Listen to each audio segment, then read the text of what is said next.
tenho algo importante para mostrar e abrir os seus olhos com isso. Vamos ver aí. Qual foi o pecado que Eva realmente cometeu no Éden? Ao contrário da papinha de criança Que é? costuma ser ensinada no sistema religioso, não foi uma cobrinha falante, um animal literal que teria enganado Eva e induzido Eva a comer uma maçã, e que essa maçã teria o efeito de contaminar completamente Eva e posteriormente contaminar Adão e toda a humanidade. Não foi isso que aconteceu. Foi algo muito mais sério, muito mais grave. Por isso que as consequências foram tão piores. E primeiro, para já deixar bem claro, não foi uma cobrinha falante, um animal literal que enganou Eva. Foi o próprio Satanás que enganou Eva. E Satanás era chamado de a serpente devido à sua antiga patente angelical, que era de serafim. Até porque as formas de dragão e serpentes são associadas à patente angelical serafim. Tanto que a palavra seraf, do original em hebraico, várias vezes na Bíblia, é traduzida como serpentes ardilosas ou serpentes de fogo, aludindo aos serafins. A própria Bíblia, em Apocalipse 12, 9 e 20, no verso 2, respondem e chamam Satanás de a antiga serpente, pois ele era aquela serpente que estava no Éden. Não era ali um animalzinho falante literal, era o próprio Satanás, e ele sim era mais astuto do que Eva, por isso que conseguiu enganá-la. Sim, Satanás era tanto serafim quanto querubim. Alguns anjos que possuíam um nível de alta confiança do Criador e uma alta capacidade possuíam mais de uma hierarquia, como era o caso de Satanás. Dito isso, então vamos à transgressão que Eva realmente cometeu. Eva consumiu do fruto da árvore do conhecimento do bem e do mal.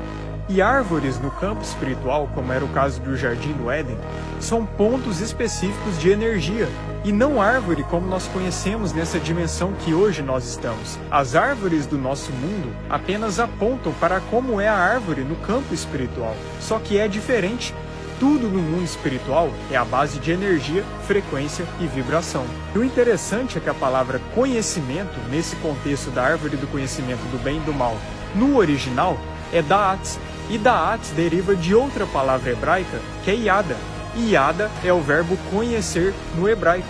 E o curioso é que o verbo conhecer no hebraico, várias vezes na Bíblia, aludem a relações íntimas, como no contexto de Gênesis 4:1, onde fala que Adão se deitou com a sua mulher, e ali a palavra original utilizada é Yada, pois no hebraico são utilizados vários eufemismos para indicar as relações íntimas. Então, notando o significado das palavras no original desses contextos, dá para se perceber que esse fruto da árvore do conhecimento do bem e do mal estava completamente ligado à parte de reprodução, a parte de relações íntimas. E esse fruto era uma energia tão forte dessa árvore do conhecimento do bem e do mal, capaz de alterar completamente o sentido de quem consumia esse fruto.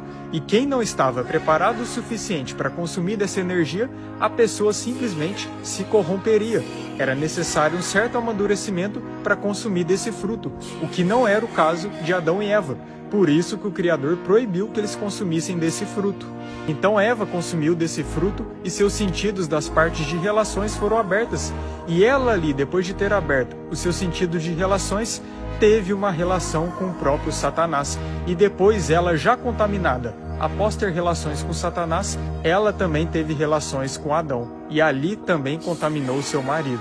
E a prova de que o contexto realmente indica isso é que em Gênesis 3:7, quando fala que Adão e Eva conheceram que estavam nus, a palavra original que é traduzida como conheceram é Yada, a mesma palavra que em algumas passagens da Bíblia aludem a relações, como o caso de Gênesis 4:1. É por isso que após o pecado, Adão e Eva ficaram com vergonha e cobriram suas partes íntimas. Antes eles não tinham vergonha, mas após o pecado eles cobriram suas partes íntimas. Se o pecado não teve nada a ver com essa área, como é pregado no sistema religioso, então por que eles cobririam logo as partes íntimas, se em tese não tem nada a ver?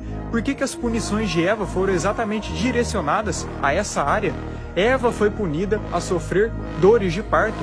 Eva tinha em seu ventre 2 sementes, 2 linhagens, e Eva foi considerada a mãe de todos os viventes, e o desejo de Eva seria para Adão. Todas essas punições de Eva indicam que o pecado foi exatamente nessa área, de relações, de reprodução. Se o pecado foi só desobediência, como é pregado no sistema religioso, Então isso seria dizer que essas sentenças que o Criador deu para Eva e também para Adão são aleatórias e não possuem sentido nenhum, e que todos os elementos citados nesse contexto de Gênesis 3 são apenas abstratos, aleatórios, e não possuem um significado literal, só que o Criador não trabalha dessa forma. E toda punição que ele dá é de acordo com o erro que a pessoa comete. Isso é muito simples de entender. Então é esse que foi o pecado de Eva.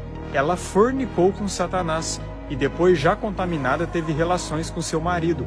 Por isso que a humanidade é tão corrompida nessa área. Esse é que foi o pecado. Foi muito mais grave do que simplesmente só consumir de uma fruta. E você vai me dizendo a sua opinião aí embaixo também, nos comentários desse vídeo.